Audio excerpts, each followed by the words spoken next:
Question number 6 பாருங்க. 3x² minus X minus 4ன்னு கொடுத்துருக்குறாங்க. First என்ன பண்ணணும், இதனுடைய ஜீரோஸ் கண்டுபிடிக்கணும். நெக்ஸ்ட் இதனுடைய ரிலேஷன்ஸ் செக் பண்ணி பார்க்கணும். அவ்வளோதாங்க. ஸோ இது 3 டேர்ம்ஸ் இருக்கு. அது இல்லாமல் குவாட்ராட்டிக் ஈக்குவேஷன் இருக்கு. நம்ம என்ன பண்ணலாம், நார்மலா ஸ்பிளிட்டிங் த மிடில் டேர்ம், ஓகேங்களா, அதுக்கு இந்த ஷார்ட்கட் மெத்தடை யூஸ் பண்ணிக்கலாம். என்ன கொடுத்துருக்காங்க, ஃபர்ஸ்ட் ப்ராடக்ட் பண்ணா என்ன வரும்னு பாருங்க, சம் பண்ணா என்ன வரும்னு பார்க்கணும். அவ்வளோதான், சரிங்களா. ஸோ ப்ராடக்ட் பண்ணுங்க, x² முன்னாடி வேல்யூ இருக்கு பாருங்க 3. இப்போ ப்ராடக்ட் பண்ண என்ன வரணும், அந்த 3ஐயும் -4ஐயும் மல்டிப்ளை பண்ணி இங்க எழுதிக்கணும், சரிங்களா. 3 × -4 -12ன்னு வரும். ஓகே, -12. நெக்ஸ்ட் சம் பண்ண என்ன வரும், இங்க -x இருக்கிறதுனால இதனுடைய கோஎஃபிஷியன்ட் வந்து -1ன்னு வருமா, அதை இங்க -1 எழுதியாச்சு. ஓகே, ஏதாவது டேபிள் சொல்லுங்க, என்ன வரும். 3 4s are 12 எழுதிக்கலாமா.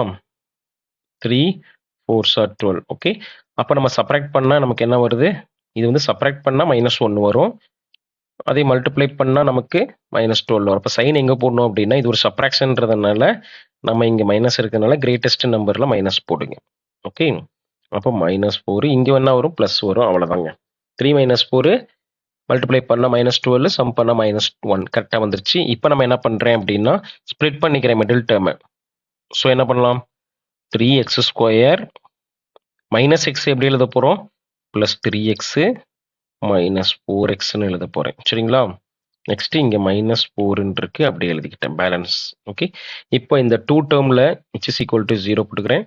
ஸோ இந்த 2 டேர்மில் என்ன காமனாக, ஃபர்ஸ்ட் 2 டேர்மில் காமன் டேர்ம் என்ன இருக்கு பாருங்க, 3x². 3xல 3யும் எக்ஸும் காமனாக இருக்கா, அப்போ நான் 3xை வெளியே எடுத்துடுறேன். பேலன்ஸ் என்ன இருக்கும், எக்ஸ் மட்டும் தானே இருக்கும். இங்கே 3xே வெளியே வந்ததுனால +1 தான் இருக்கும்.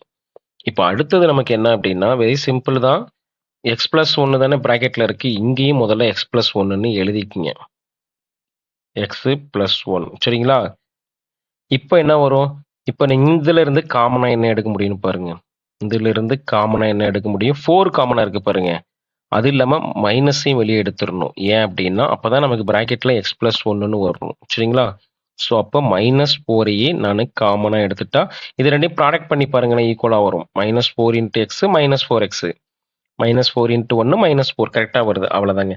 இப்போ இந்த 2 எக்ஸ்பிரஷனில் காமனாக என்ன இருக்குது, x + 1 காமனாக இருக்கா. இப்போ பேலன்ஸ் என்ன வரும்னு பாருங்க, x + 1 காமனாக எடுத்துட்டா மீதி பேலன்ஸு 3x -4ன்னு இருக்கும், which is equal to 0ன்னு வருமா. ஃபேக்டரைஸ் பண்ணியாச்சு.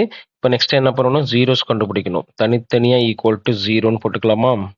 3x -4 = 0. இப்போ இதில் x = என்ன வரும், -1. இதுதான் நம்ம என்ன எடுத்துக்கிறோம், ஆல்ஃபான்னு எடுத்துக்கிறோம். ஸோ இங்கே என்ன இருக்குது, x = 0வா ஈக்குவல் டு 4ன்னு கிடைக்குமா. -4 ஆப்போசிட்டில் போனால் +4 ஆகிடும். இப்போ x = என்ன வரும், 4/3ன்னு கிடைக்குமா. இதுதான் நமக்கு என்னது, beta. Beta is equal to 4/3. அடுத்தது என்ன பண்ணணும், இந்த ஏபிசி முதல்ல எழுதிக்கங்க.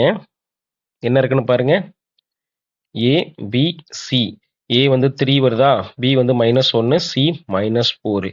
அதை அப்படியே எழுதிக்கலாம். 3, B is equal to -1, C is equal to -4. இப்போ நம்ம என்ன கண்டுபிடிக்கணும், சம் ஆஃப் ஜீரோஸ் கண்டுபிடிக்கணுமா. ஸோ நமக்கு சம் ஆஃப் ஜீரோஸோட கண்டிஷன் என்ன, alpha plus beta is equal to -b/aன்னு வருமா. ஓகே, அப்படியே சப்ஸ்டியூட் பண்ணுங்க. ஆல்ஃபாவோட வேல்யூ என்ன, -1 இருக்கு, பீட்டாவுக்கு வந்து +4/3 இருக்கா. அவ்வளோதாங்க. அடுத்து -bயோட வேல்யூ என்ன, -1/aவோட வேல்யூ 3ன்னு இருக்கா. அவ்வளோதான். ஓகே, இதை நீங்கள் கிராஸ் மல்டிப்ளை பண்ணிக்கங்க. அட் சம் ஆஃப் ஃப்ராக்ஷன் இருக்கு. ஸோ இங்கே நான் /1ன்னு போட்டுக்கிட்டேன்னா 3ஐயும் -1ஐயும் மல்டிப்ளை பண்ணால் -3, அதுக்கப்புறம் 1ஐயும் 4ஐயும் மல்டிப்ளை பண்ணால் 4. இப்போ என்ன வரும், -3 + 4, டினாமினேட்டரில் 3 தான் இருக்குது. ஓகே, ஸோ இது மைனஸ் என்ன ஆயிரும், ப்ளஸ் ஆகிடும், 1/3. இங்கேயும் என்ன இருக்குன்னு பாருங்கள், சப்ராக்ட் பண்ணால் 1/3 தானே வரும், இங்கேயும் 1/3 தான். அவ்வளோதாங்க, நமக்கு என்ன கிடச்சிருக்கு, LHS = RHS ஈக்குவலாக வந்துருச்சு. நெக்ஸ்ட் என்ன ஃபைன் பண்ணணும், நெக்ஸ்ட்டு ப்ராடக்ட் ஆஃப் 0 வேணுமா. சம் ஆஃப் 0 ஃபைன் பண்ணி ஆயிடுச்சு. நெக்ஸ்ட் என்ன, ப்ராடக்ட் ஆஃப் 0, அதோட ஃபார்முலா நமக்கு என்ன, alpha × beta is equal to c/aன்னு வருமா. ஓகே, ஆல்ஃபாவோட வேல்யூ என்ன, -1. இன்ட்டு பீட்டாவோட வேல்யூ 4/3 இஸ் ஈக்குவல் டு சியோட வேல்யூ என்ன -4 பை ஏவோட வேல்யூ 3. அவ்வளோதான். இதை மல்டிப்ளை பண்ணால் என்ன வரும்? -1 இன்ட்டு 4 -4 தான். அப்போ -4/3 ஈக்குவல் டு ரைட் சைட்லையும் பாருங்கள் ஈக்குவலாக இருக்குது. Therefore LHS is equal to ஆர்ஹெச்எஸ்ன்னு வந்துருச்சா? அவ்வளோதாங்க. ரெண்டு கண்டிஷனும் ஈக்குவலாக வந்துச்சுனால நமக்கு என்னது ஹென்ஸ் வெரிஃபைட்னு எழுதிக்கங்க.